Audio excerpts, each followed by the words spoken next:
नमासमे साराय स्वानुभूत्या चकासिते चित्स्वभावाय भावाय सर्वभावान्तरशिदे वन्दितु सौसिद्धे धूमचल्मडोऽमं गदिं पत्ते मोक्षामि समय पाहुड नमो सुध केवली भड़िदम।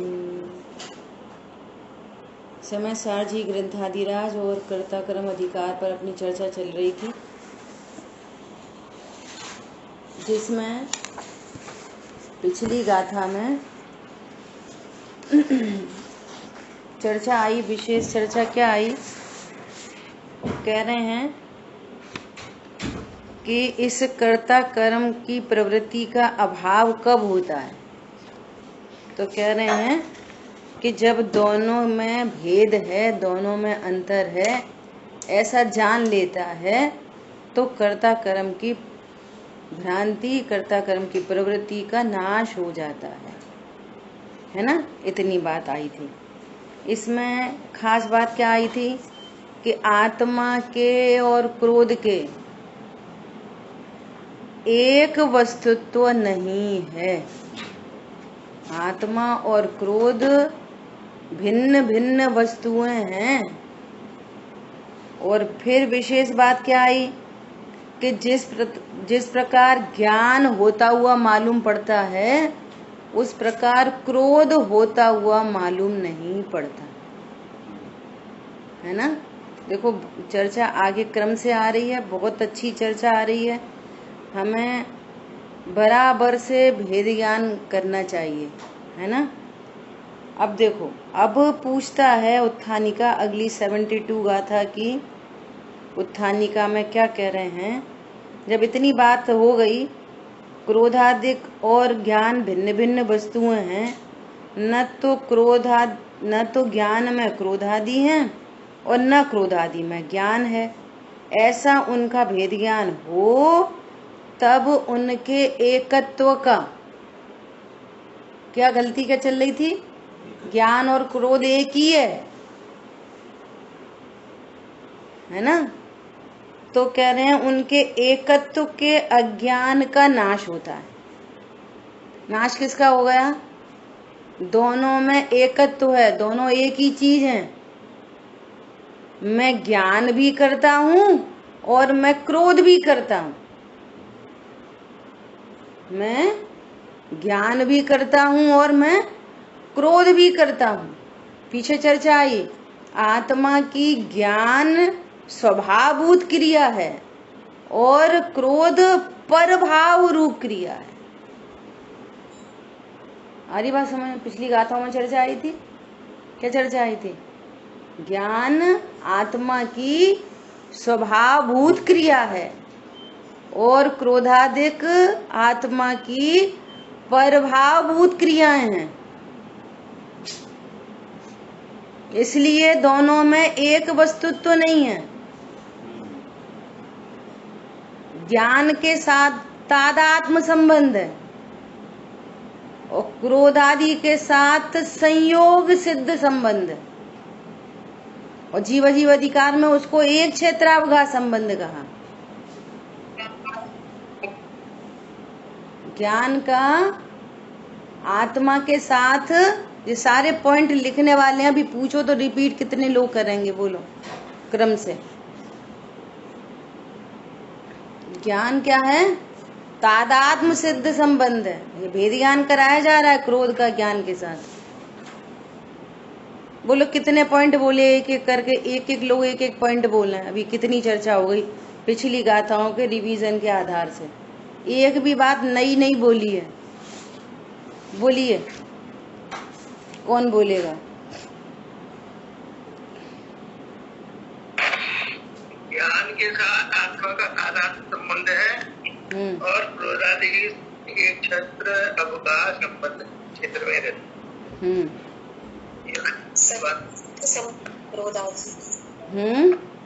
आत्मा और क्रोध भिन्न भिन्न वस्तुएं हैं।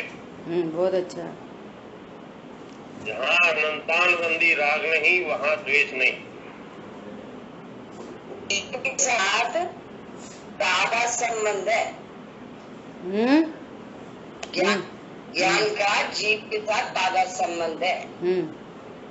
ठीक है। और क्या खास बात आई थी? बोलो।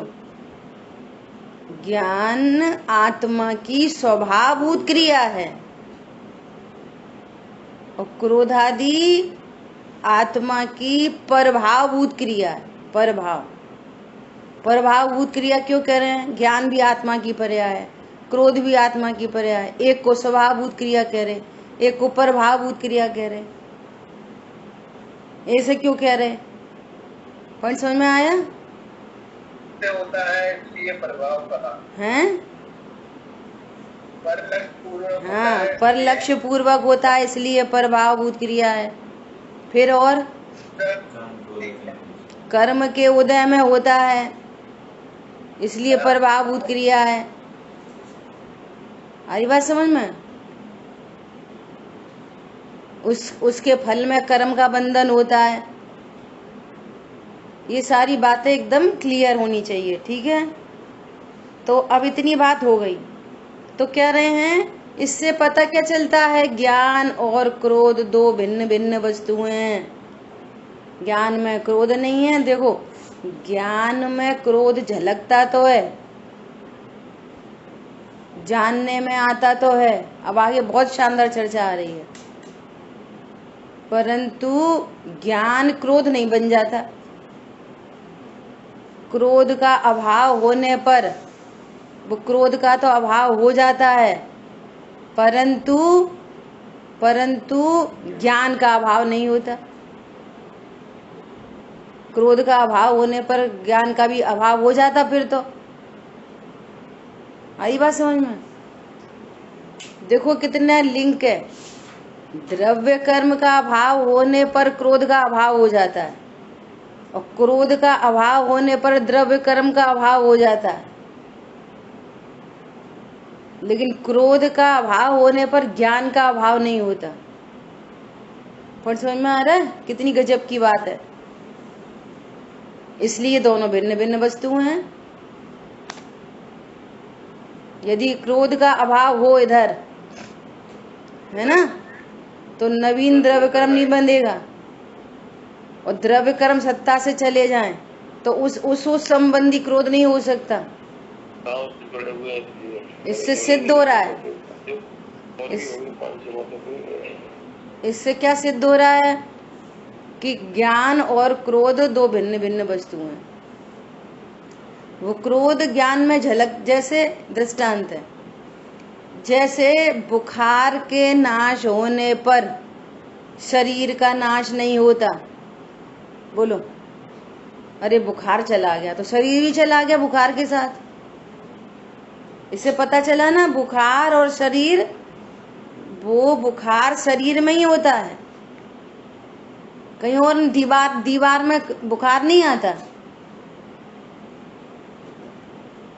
दीवार भी पुद्गल की है, शरीर भी पुद्गल का है। आत्मा में बुखार नहीं आता। दृष्टांत समझना, दीवार भी पुद्गल की है, शरीर भी पुद्गल का है, पर दीवार को बुखार नहीं आता, शरीर को बुखार आता है ना। और बुखार के नाश होने पर शरीर का नाश नहीं होता।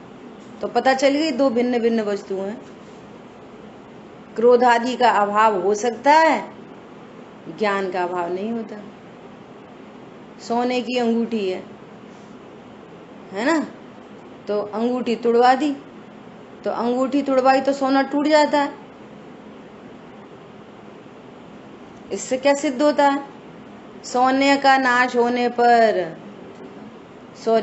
अंगूठी का नाश होने पर सोने का नाश नहीं होता। इसलिए अंगूठी पर्याय है, सोना द्रव्य है, द्रव्य का कभी नाश नहीं होता। ठीक है, इसलिए सिद्ध होता है कि क्रोध और ज्ञान दो भिन्न भिन्न वस्तुएं हैं। तो फिर क्या समझ में आया दो भिन्न भिन्न वस्तु हैं, तो क्या समझ में आया? मैं आत्मा हूं, क्रोध नहीं, ये समझ में आया। क्या समझ में आया? मैं आत्मा हूं, क्रोध नहीं। तो फिर क्या हो गया? दोनों के एकत्व का अज्ञान मिट गया। अनादि से दोनों में एकत्व स्थापित किया हुआ था कि मैं जानता भी हूं और मैं क्रोध भी करता हूं, और मैं शरीर को भी मेंटेन करता हूं, और मैं घर गृहस्थी को भी मेंटेन करता हूं। घर गृहस्थी भी चलाता हूं, मैंने घर बनाया, मकान बनाया, दुकान बनाई, मैंने बच्चों को पाला, बच्चों को संभाला, मैं अच्छा कर पाया, मैं अच्छा नहीं कर पाया, मेरे से कहीं कितनी वो चलती है, मेरे से कहीं भूल रह गई, भूल रह गई नहीं रह गई। अरे ये भूल है कि मैं पर का करता हूं, कर सकता हूं। ऐसा जानने पर क्या हुआ? मैं आत्मा हूं ऐसा जाना, मैं क्रोधादि नहीं हूं, उनके एकत्व का नाश हुआ। तो एकत्व का नाश होने पर कर्ता कर्म की भ्रांति मिट गई।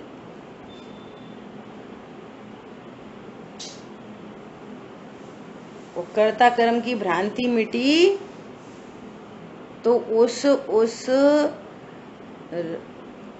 क्रोधादि से, उस रागादि से जो कर्म का बंधन होता था, अब वो बंधन नहीं हो रहा।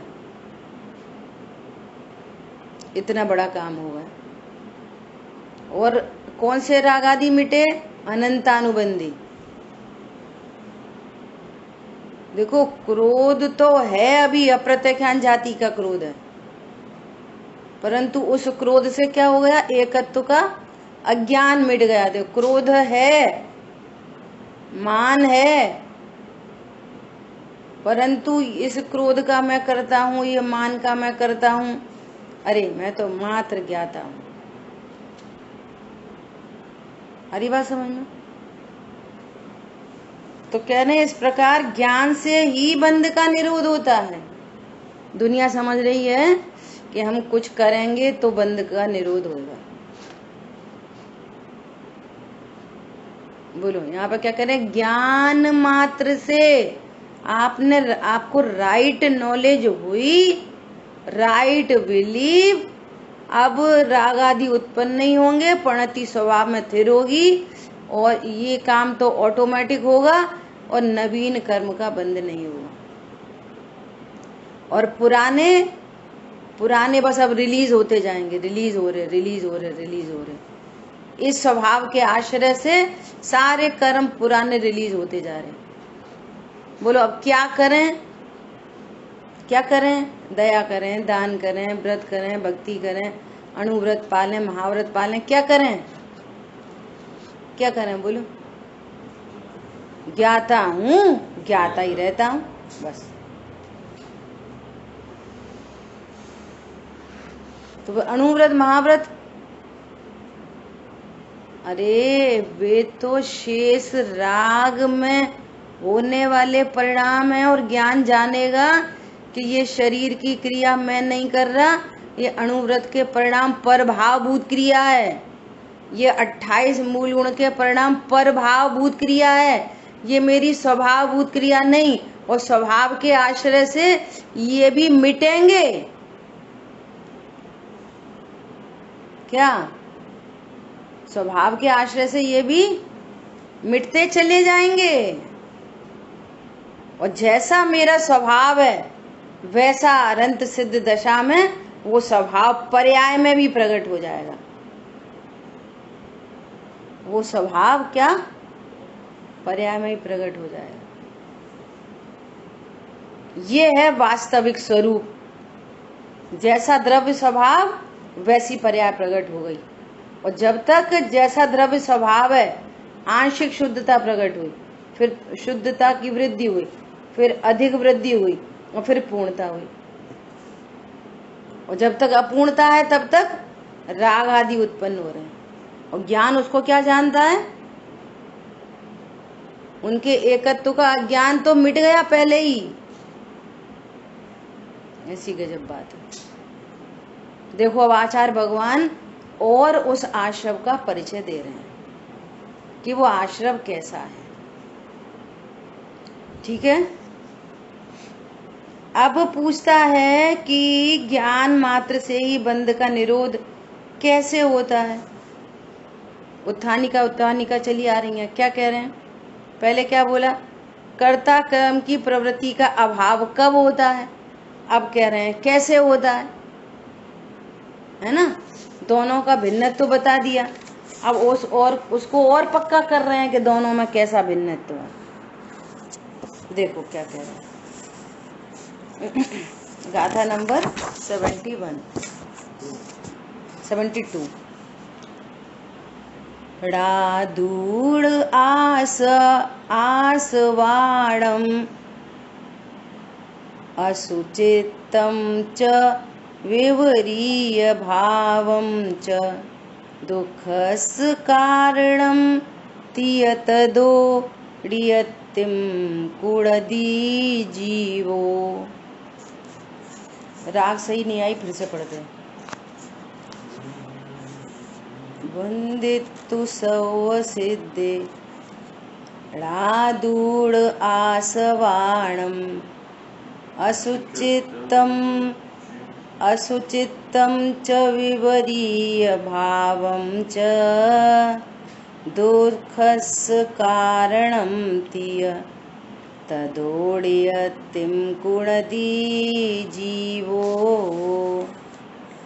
अशुचिपना विपरीतताये आश्रमों के जान के अरु दुख कारण जान के इनसे विवर्तन जीव करे। बहुत महत्वपूर्ण गाथा है। बहुत इसमें बराबर उपयोग को लगाकर भेद ज्ञान करना चाहिए। देखो क्या कह रहे हैं। गाथार्थ। आश्रमों की अशुचिता और विपरीतता तथा वे दुख के कारण हैं, ऐसा जानकर जीव उनसे निवृत्ति करता है। देखो क्या बोल रहे हैं। आश्रम कैसे हैं? अशुचि हैं। बोलो। किसी पदार्थ को लोक में यदि गंदा जाना जाए, ये अशुचि है, छूने लायक नहीं है, तो क्या करते हैं? उसको जानकर तुरंत ज्ञान वहां से हटता है। ये अशुचि है, छूना नहीं, अशुचि है। अरे छोटे बच्चों, अरे गंदा है, छूना नहीं, गंदा है। अब देखो जो लौकिक दृष्टांत आते हैं ना, तो उसमें कुछ करने की बात आती है। इतनी संभाल रखना, बहुत संभालने की बात है। अरे गंदा है तो क्या करना? छूना नहीं। और सिद्धांत में क्या करेंगे? गंदा है, छूना नहीं। ये सिद्धांत में तो ज्ञान करेंगे, बस जानने वाला हूं ना। तो सिद्धांत में क्या होगा?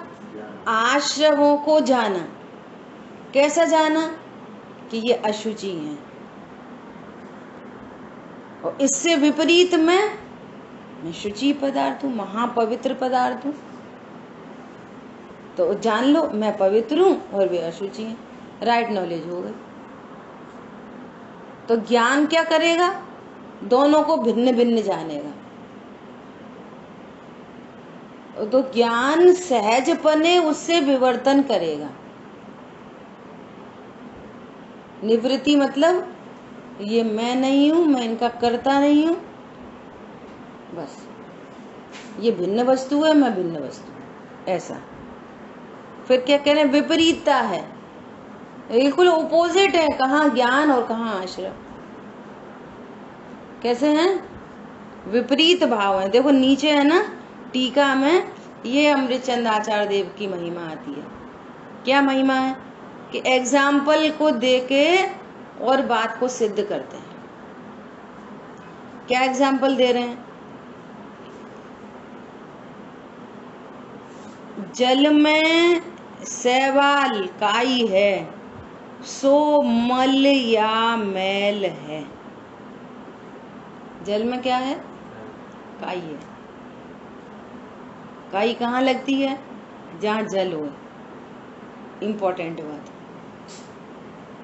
दीवार में नहीं लगती काई, लेकिन दीवारों में भी दिखती है अपन को। कहीं झरने वगैरह पे जाओ ना तो वहाँ लगी रहती है। तो जहाँ पे आर्द्रता होती है, ह्यूमिडिटी, एक सूखा पत्थर हो तो उस पत्थर पे नहीं लगेगी काई, है ना। तो क्या करें?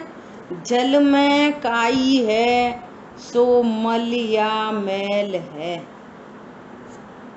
अशुचिता का अर्थ कर रहे हैं, तीनों का अर्थ करेंगे। क्या? अशुचि है, विपरीत है, दुख के कारण है।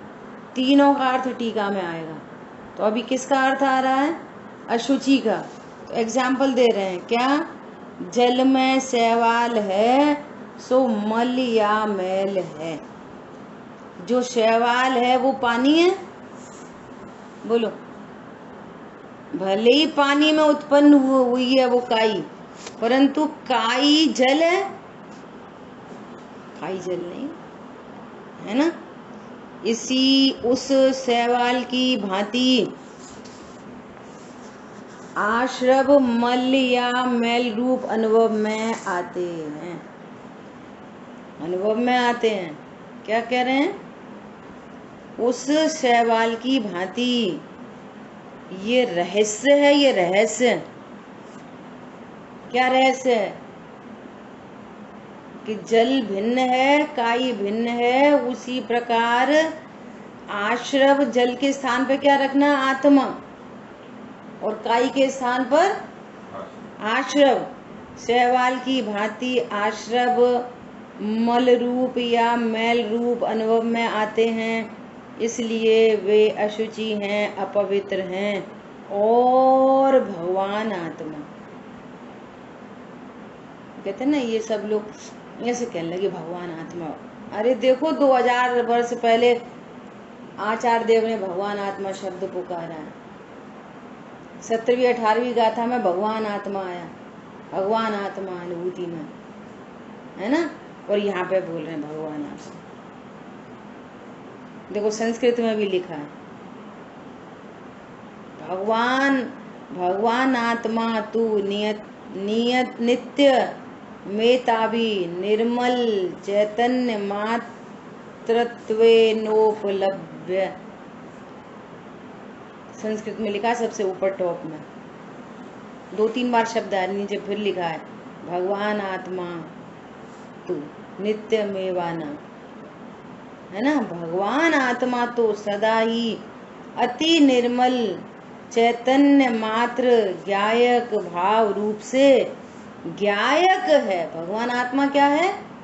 ज्ञायक है। इसलिए अत्यंत शुचि ही है, शुचि ही है। सम्यक एकांत, ऐसा अनेकांत नहीं। भगवान आत्मा शुद्ध भी है, शुद्ध भी है, शुचि भी है। और प्रमाण के विषय को जब कहेंगे ना तो ऐसा कहेंगे कि प्रमाण का जो विषय है वो शुद्ध शुद्ध है। लेकिन यहाँ किसकी बात चल रही है? शुद्ध न की बात चल रही है, उस एकत्व व्यक्त आत्मा की, जिसके आश्रय से रत्नत्रय प्रकट होना, सुख प्रकट होना है, कर्म का बंधन नहीं होना। वो भगवान आत्मा तो शुचि ही है, भगवान आत्मा, है ना। बोलो, अभी अपन सब क्या कर रहे हैं? पाप कर रहे हैं कि पुण्य कर रहे हैं? बोलो। कि मात्र जान रहे, क्या कर रहे हैं? अभी स्वाध्याय करते हैं अपन, तो स्वाध्याय का भाव क्या भाव है? क्या कर रहे हैं? पाप कर रहे हैं, पुण्य कर रहे हैं? ज्ञान कर रहे हैं। श्रुति हमारी कह रही है हम तो ज्ञान कर रहे हैं। समझ आई बात? ज्ञान से कहाँ लेके जाते हैं कि भाई ज्ञायक हैं, ज्ञायक बने। यहाँ पर कह रहे हैं भगवान आत्मा कैसा है? चैतन्य मात्र स्वभाव रूप से ज्ञायक है। और देखो गजब की बात, यहाँ पुण्य पाप के दोनों परिणाम को क्या बोल रहे हैं?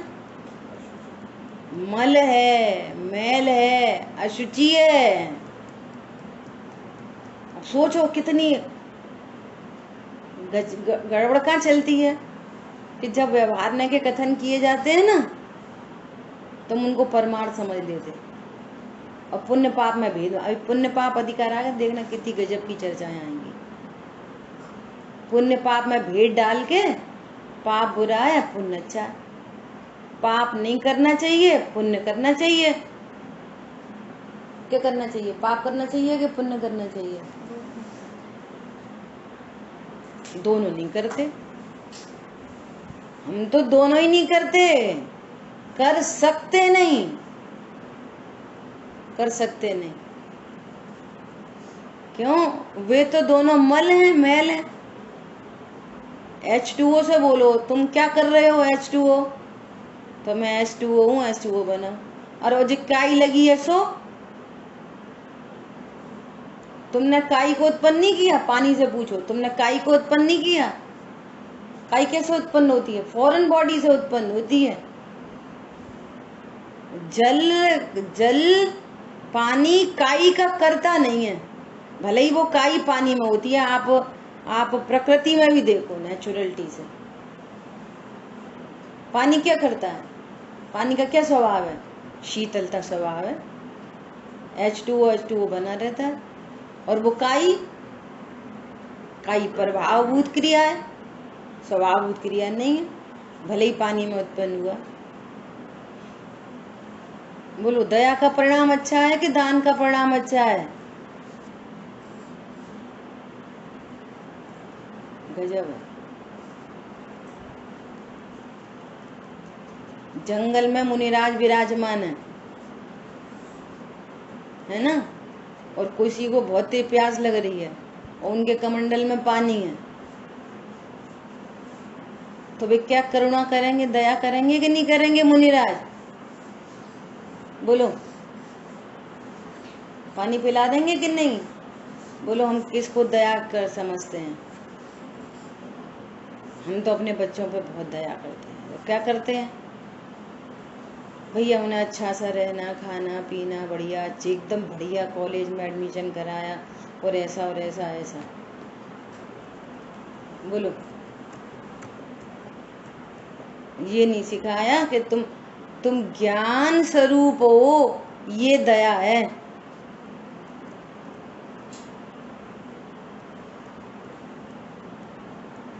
ये है दया का परिणाम, ये है करुणा का परिणाम। ये करुणा करते हैं। अनंत भगवान कैसी दया करते हैं? जग को दे दी जग की निधियां, तुम सा दानी क्या कोई हो। चैतन्य में ही मग्न हो, चैतन्य दर्शाते अहो। चैतन्य में ही मग्न रहते हैं और चैतन्य दर्शाते हैं। ये है असली दया, है ना। यहाँ पे क्या कह रहे हैं? पुण्य पाप मल हैं, दोनों मल हैं। भेद नहीं कर रहे हैं यहाँ, पाप आश्रम पुण्य आश्रम। पहली बात तो ये तैयारी चाहिए। हमने दया की तो हम महान हो गए, तुमने की नहीं, उत्पन्न होता हुआ परिणाम है और आश्रय है वो। क्या बोला? की नहीं।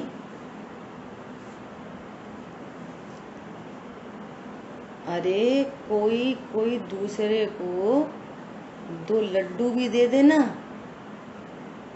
तो ऐसा मन करता है कोई को बता दें, अरे वो हमारे यहाँ आए, वो उनको शुद्ध खाना था, हमारे यहाँ तो हर समय तैयार रहता, तो हमने फटाफट शुद्ध खाना उनको नाश्ता रख दिया।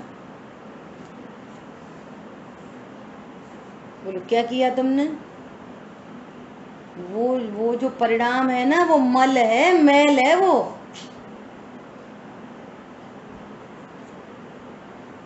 एक राजा एकदम अच्छे बढ़िया सुव्यवस्थित ड्रेस पहन के, एकदम शुद्ध वस्त्र और सिर पे मुकुट, गले में हार और पूरे बस स्वर्णमयी कंगन वगैरह सब, जो एक वेल ड्रेस्ड होता है राजा, वो पहन के और गोबर का तसला सिर पर रख के निकले। और फिर बोले, वो देखा मैंने गोबर का तसला रखा सिर में, मैं कितना महान हूँ। कल्पना तो करो जरा ऐसे राजा की, बोलो ऐसा यहाँ पे भगवान आत्मा चैतन्य राजा, वो क्या कह रहा है, कितना भार, मैं तो दया करता हूँ, दान करता हूँ, मैंने किया, वो किया, ये किया। ये क्या कह रहे हैं यहाँ पे, बेआश्रम मल है, मैल है, दोनों ही। मैंने क्रोध की कि मैंने दया किया।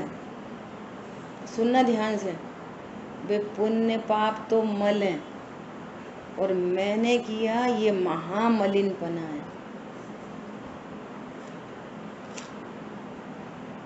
एक पूजन में कुछ आती है ना ऐसी कि महामलिना,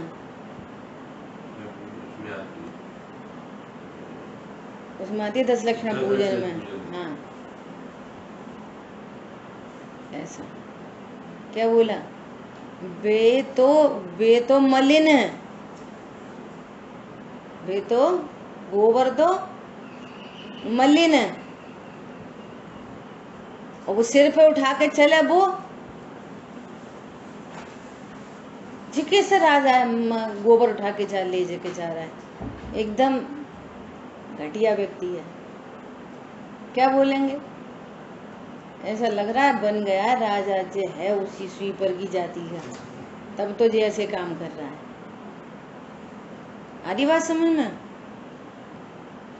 कितनी गजब की बात है। और भगवान आत्मा तो सदा ही निर्मल चैतन्य मात्र स्वभाव से ज्ञायक है, इसलिए अत्यंत शुचि है, तो वो तो ज्ञायक है। और आश्रवों को जानने में आते हैं आश्रव, परंतु जानने में आने पर भगवान आत्मा मलिन नहीं हो जाता, वे भारी बाहर हैं। कर्म राग आदि रहते बाहर, बैठ पाए कदापि न अंदर, अंतरंग में सदा अविकारी। सदा क्या बोल रहे हैं यहाँ पर, अत्यंत शुचि ही है। मैं ज्ञायक हूँ, सो वे क्रोध आदि ज्ञान में जानने में भले आए, परंतु मैं आश्रव नहीं और आश्रव का कर्ता नहीं। दो बातें निकल रही हैं, मैं आश्रव नहीं और मैं आश्रव का कर्ता नहीं। ठीक है, क्या बोल रहे हैं, पवित्र ही है, उज्जवल ही है। अब देखो सही बात है, अभी तो अपन रागी द्वेषी हैं, अभी तो अपन रागी द्वेषी हैं, अभी तो अब शुद्धता तो तब वो राग द्वेष मिटेंगे तब। अभी तो अपन कितना क्रोध करते, कितना मान करते, कैसे कैसे खाते, क्या क्या लड़ाई झगड़े करते। अभी तो अपन बोलो, अभी तो अपन कैसे हैं, अभी कैसे हैं, अरे बोलिए, यहीं से बोलना जो शब्द आए हैं।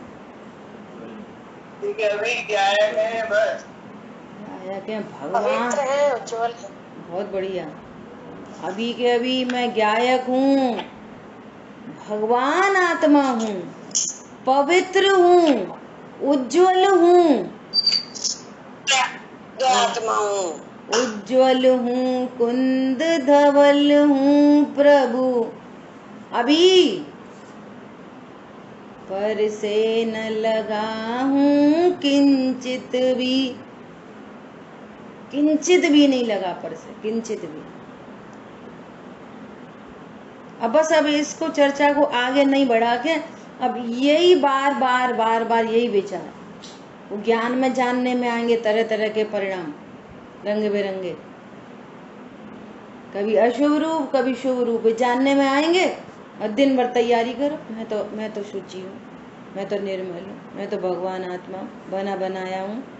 आचार्य देव मुझे भगवान आत्मा वो पुकार रहे हैं, मुझे उज्जवल कह रहे हैं। कौन समझ में आया, ये शुचि है। अब ऐसे परिणाम क्यों हो गए, क्योंकि हो गए, वो तो होने योग्य वो हो गए। कौन समझ में आया, चरणानियों की शैली में कहा जाता है कि भैया नहीं करो, चरणानियों की शैली में ऐसा कहा जाता है नहीं करो, तो स्वरूप ऐसा है कि कर सकता नहीं, ये वस्तु का स्वरूप है। और वहां पे ये कह रहे हैं कि नहीं करो, तो उसका अर्थ समझो कि नहीं कैसे करें। ये परिणाम नहीं करो तो ये कैसे नहीं होंगे, तो कहेंगे इन्हें भिन्न जानो, तो होंगे नहीं। नहीं करो का अर्थ ये कहाँ है कि चुप रहो, सो नहीं करो का अर्थ है। ये कहाँ अर्थ निकल रहा चरणान योग से भी, शैली है, वहां पे विधि समझनी पड़ेगी। मैटो राग कुटेव, तो कैसे मिटेगी राग कुटेव? देखो राग को भिन्न, ऐसे मिटेगी राग कुटेव। देखो अपने को परम पवित्र, देखो अपने को भगवान आत्मा, तो भगवान आत्मा देखेंगे वे उत्पन्न नहीं हो गई, हो गया काम। देखो राग को भिन्न, देखो राग से भिन्न, दोनों में कुछ फर्क है। देखो राग को भिन्न, तो राग को देख रहे, उसको भिन्न देख रहे। देखो राग से भिन्न, किसको? अपने को। यहाँ तक आए अपने को, अपने को, यहाँ पर राग से भिन्न अपने को देखो। ऐसा राग कोई मत देखते हो, राग भिन्न, राग भिन्न, राग को भिन्न देखो, राग को भिन्न, राग कोई मत देखते रहो, राग से भिन्न अपने को देखो। मैं तो परम पवित्र। ठीक है, यहाँ क्रोध की बात चल रही है, अपन बार बार रिपीट करते हैं इस बात को। यहाँ क्रोध आदि में सबको लगाना है ना। और दूसरी बात कि जो अपने को क्रोध से भिन्न जान रहा है, तो शरीर और संयोग तो पहले से ही मोटे मोटे पत्थर हटा दिए उसने। क्या बोला? पर से न लगा, क्रोध से न लगाऊं किंचित भी, तो फिर शरीर से लगाऊं बहुत बहुत भी। शरीर मेरा है, पत्नी बच्चे मेरे हैं, और क्रोध मेरा नहीं है। ऐसे नहीं बनती बात। पहले तो मैं यहाँ एक जीव द्रव्य हूँ, उत्पाद व द्रव्य युक्तम सत, बस ये जीव द्रव्य अलग और ये अनंत पुद्गल परमाणु में शरीर अलग। और जहाँ दे अपनी नहीं, तहाँ ना अपना कोई दुकान मकान बच्चे कुछ, मेरा कोई कर्तृत्व नहीं, पर मैं कर सकता नहीं। वे चाहे मकान हो, चाहे दुकान हो, चाहे पत्नी हो, चाहे मकान अपने आप में एक इंडिविजुअल आइडेंटिटी है।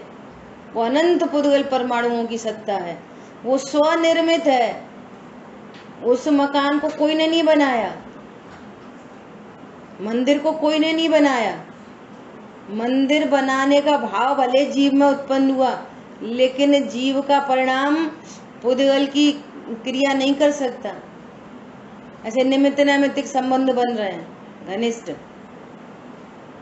तो उनकी नास्ती तो पहले ही हो गई। अब यहाँ बात चल रही है इन आश्रय भावों की। मैं आश्रय से भिन्नता और शरीर से अभिन्न है, ऐसा होता? ऐसा नहीं हो सकता। पत्नी बच्चों से तो हम अभिन्न हैं और आश्रय से भिन्न हैं। अरे ये बात ख्याल में। तो क्या बोल रहे हैं? मैं अत्यंत शुचि हूँ, पवित्र हूँ, उज्जवल ही हूँ। यहाँ आत्मा की बात चल रही है, तो फर्स्ट पर्सन लगाना। मैं अति पवित्र हूँ, उज्जवल ही हूँ। और अभी क्या बोल रहे हैं? आश्रव के जड़ स्वभावत्व होने से वे दूसरे के द्वारा जानने योग्य हैं, क्योंकि जो जड़ हो वह अपने को तथा पर को नहीं जानता, उसे दूसरा ही जानता है। इसलिए वे चैतन्य से अन्य स्वभाव वाले हैं, और भगवान आत्मा तो सदा ही विज्ञान घन स्वभावपना होने से स्वयं ही चेतक है, ज्ञाता है, स्व को जानता है, पर को जानता है, इसलिए वह चैतन्य से अनन्य स्वभाव वाला ही है, अर्थात चैतन्य से अन्य स्वभाव वाला नहीं है। दो बातें हो गई। अब विपरीतता बता रहे हैं, सेंटेंस लंबा था, विपरीतता बता रहे हैं। आश्रम में और आत्मा में विपरीतता है, वे विपरीत स्वभाव वाले हैं। कैसे विपरीत स्वभाव वाले हैं? भगवान आत्मा तो चैतन्य स्वभाव, फिर से भगवान आत्मा, 3 बार भगवान आत्मा कहेंगे। भगवान आत्मा शुचि है, आश्रव अशुचि है। भगवान आत्मा चैतन्य स्वरूपी है और आश्रव इससे विपरीत अपोजिट स्वभाव वाले जड़ स्वभावी है। जीव जीव अधिकार में उनका जड़त्व तो सिद्ध कर दिया था। शुभाशुभ की जड़ता तो दूर, शुभाशुभ परिणाम में क्या है? जड़ता। और एक लाइन आती है ऊपर वाली लाइन की, शुभ अशुभ वृत्ति एकांत दुख अत्यंत मलिन संयोगी है। यही अर्थ है, चैतन्य विरोधी है। ये इसी में से निकली ये लाइन, ये पूरी तीनों वर्ड आ गए। अब देखो, अब दुनिया क्या समझती है, हम तो पूजा करते हैं, पूजा कर आते हैं, वे समझते हैं हम पढ़े आते हैं, तो हमने पूजा कर ली, वेद ज्ञान तो कुछ अता पता नहीं, वे भगवान हैं, हम भक्त हैं, हम लड़का हैं, लड़की हैं, हमारे परिणाम खराब हो जाते हैं, हम कितने बिगड़े। अरे हमें तो इतने अच्छे परिणाम चलते हैं, हम तो दया करते हैं, बहुत दान करते हैं, हमने तो रात में नहीं खाते, दिन में नहीं खाते। तो भाई साहब क्या हाल चाल है तुम्हारे? कुछ ABCD कुछ अताई पता नहीं, और खुद ही पढ़ रहे हैं पूजन में। क्या पढ़ रहे हैं? शुभ अशुभ वृत्ति एकांत दुख, दुख के कारण है, अत्यंत मलिन संयोगी है। मलिन में या अशुचिता में आ गई, और संयोगी में पीछे वाली गाथा आ गई। क्या? वे आश्रव संयोगी भाव में तादात्म्य सिद्ध संबंध नहीं है, और कर्ता कर्म की अज्ञानता से उत्पन्न होते हैं, सो अज्ञान विधाता है इनका। निश्चित चैतन्य विरोधी है, सो विरोधी की बात आ गई कि चैतन्य स्वरूप ही है और ये जड़ स्वरूप ही है, सो विरोधी है, ओपोजिट है, विपरीतता है दोनों में। एक कैसे हो सकते हैं? पिछली में आ रही थी ना, जैसे ज्ञान होता हुआ मालूम पड़ता है, वैसे आश्रव होते हुए मालूम नहीं पड़ते। क्यों नहीं मालूम पड़ते? वे अशुचि हैं, उनमें विपरीतता है, वे दुख रूप है, वे संयोगी है, ज्ञान सदा है। पॉइंट समझ में आया? अब देखो, अब पूरा खुलासा कर रहे हैं बहुत भली प्रकार से कि कैसे विपरीत हैं। ऐसे विपरीत हैं कि आश्रमों के अर्थात मोह राग द्वेष के, आश्रम मतलब मोह राग द्वेष, ये तीनों परिणाम कैसे हैं? जड़ स्वभावत्व होने से वे दूसरे के द्वारा जानने योग्य हैं। ज्ञान है ना, ज्ञान जैसे जो मोबाइल को जान रहा है, जैसे जिनवाणी को जान रहा है, जैसे चौकी को जान रहा है, वैसे आश्रवों को जान रहा है। जैसे ये पुद्गल है, जैसे ये पुद्गल है, वैसे वो भी पुद्गल के जड़ स्वभावी है। ज्ञान जानता है, दूसरे के द्वारा जानने योग्य है, क्योंकि जिस सिद्धांत है कि जो जड़ हो वह अपने को तथा पर को नहीं जानता, उसे दूसरा ही जानता। अब देखो, जगह जगह पर कॉम्बिनेशन बन रहे हैं। इधर तो ज्ञान में परलक्ष्य हुआ, इधर चारित्र की परिणति में क्रोध उत्पन्न होना है। इधर कोई परलक्ष्य हुआ, इधर चारित्र की परिणति में दया का भाव उत्पन्न होना है। इधर कोई और थर्ड पर लक्ष्य हुआ, इधर चारित्र की परिणति में भक्ति का परिणाम आना। और वो पर जो ज्ञान में ज्ञेय बन रहे हैं ना पर संबंधी, वो एकदम स्वतंत्र, और ये क्रोध आदि जो उत्पन्न हो रहे हैं एकदम स्वतंत्र। और ये क्या करता है, लिंग में उनके उसको जानने से क्रोध होता है, उसको जानने से दया होती है, और उसको जानने से भक्ति होती है। ऐसे लिंक बना दिया। यहाँ कह रहे हैं वो क्रोध के परिणाम को अता पता नहीं है कि मैं किसके ऊपर क्रोध कर रहा हूँ। वो जड़ स्वरूप ही है, वो न स्व को जानता न पर को जानता। क्या बोला, क्रोध को नहीं पता चलता, अच्छा ये अपने दुश्मन, अब तो क्रोध करो। क्रोध नहीं जानता। जो भगवान की भक्ति का जो राग है ना, वो अंधा है, वो भगवान को नहीं जानता राग। लोग ऐसा कहते हैं कि भगवान की भक्ति कैसे होती है, कैसे होती है, तो कहेंगे राग से। राग तो भगवान को जानता ही नहीं है, राग कैसे भक्ति करेगा, अंधा कैसे भक्ति करेगा। ज्ञान से भक्ति होती है, ज्ञान और देखो, ज्ञान भगवान के स्वरूप को नहीं जानता तो कुछ भक्ति नहीं होती, वो तो उत्पन्न हो रहा है परिणाम बस। जब ज्ञान भगवान के स्वरूप को जानता है तो ज्ञान में ही भगवान पना प्रकट होता है। ज्ञान में जो भगवान पना प्रकट होता है, उसी ज्ञान का नाम असली विशुद्धि है। चारित्र की विशुद्धि काय की विशुद्धि है, वो सहजपने उस काल में मंदता होती है परिणामों की, तो उसके साथ में उसको भी विशुद्धि कहते हैं। पर असली विशुद्धि तो ज्ञान की विशुद्धि है, जो भगवान को भली प्रकार से जाने। क्या होते हैं भगवान, किसे कहते हैं भगवान, क्या करते हैं भगवान, ये पता हो तब है भक्ति। अभी देखना पर्व आ रहे हैं, वो ये भक्ति जबरदस्त भक्ति। 5 परमेष्टि भगवान के बारे में 5 लाइन बुलवा लो, 5 लाइन बस, ज्यादा नहीं, 5 लाइन। कैसे होते हैं भगवान, किसको कहते हैं भगवान।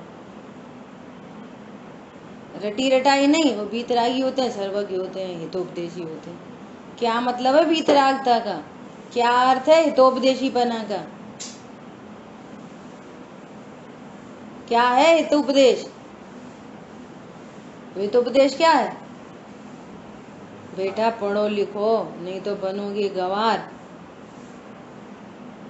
पढ़ना लिखना चाहिए, छल कपट हो माचारी हो, कैसे भी बड़े आदमी बनो। ये हितोपदेश है बहुत सारे माँ बाप का। बेटा ससुराल जाओ तुम कोई की मत सुनना, ये हितोपदेश है। अपन कोई से कम है क्या, दब के नहीं रहना बिल्कुल, ये हितोपदेश है। रोवे और रुलावे मोही, क्या है हितोपदेश, ज्ञान स्वरूप हूँ, भगवान आत्मा हूँ, ये है हितोपदेश। अरे बात समझ में। यहाँ पे क्या बोल रहे हैं कि वे जड़ स्वरूप ही हैं, न वे स्व को जानते हैं और न पर को जानते हैं, दूसरे के द्वारा जानने में आते हैं।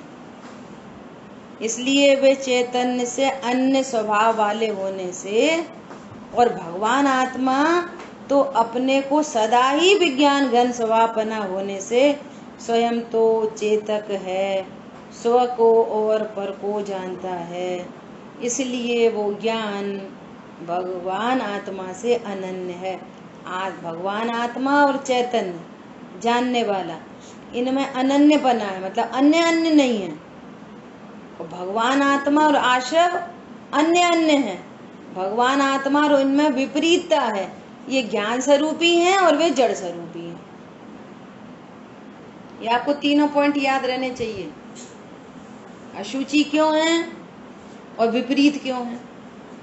विपरीत क्यों है, भगवान आत्मा चैतन्य स्वरूपी है, ज्ञाता मात्र, ज्ञाता दृष्टा है, और आश्रव जड़ स्वरूपी है, उनमें जड़त्व तो है। क्यों जड़त्व तो है? न वो खुद को जानते वो न पर को जानते। ज्ञान स्व को भी जानता है, पर को भी जानता है। क्रोध को जानने के लिए पर की जरूरत है, पर के द्वारा जानने में आते हैं, और भगवान आत्मा स्व के द्वारा जानने में आता है, उसको किसी पर की जरूरत नहीं है स्व को जानने के लिए। ठीक है, इतनी चर्चा हुई है। थर्ड पॉइंट अपन कल पढ़ेंगे जो बहुत महत्वपूर्ण है। चलिए, जिन वाणी के ज्ञान से सूझे लोकालोक, सो वाणी मस्तक नम सदा देत हूँ दो। बोलिए द्वाशांग मई जिनवाणी माता की जय हो।